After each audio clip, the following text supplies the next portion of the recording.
I'm going to read a small passage from the book, and it's towards the end. This passage takes place after the attack on the compound and after all the other traumas come and go.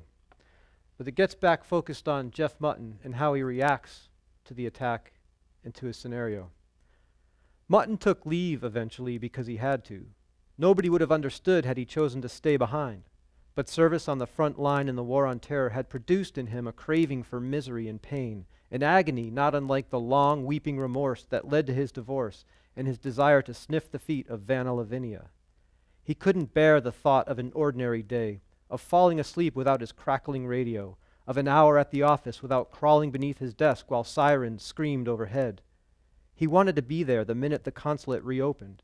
He looked up at the Kingdom Hospital and shook his fist in defiance. Face to face with his destiny, Mutton shouted aloud for salvation by RPG.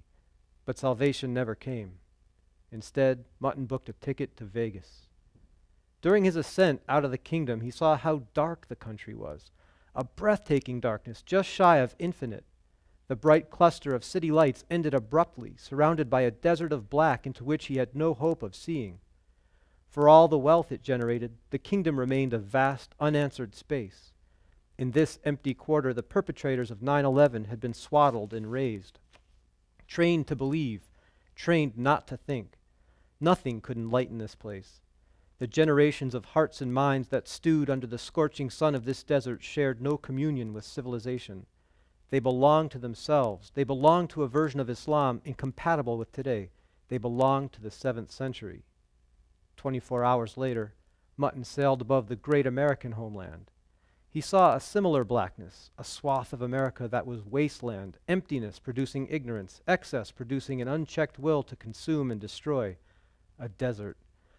The two worlds, polar opposites, had come to the same end: religious zealotry, bigoted xenophobia, ignorance, bloodlust.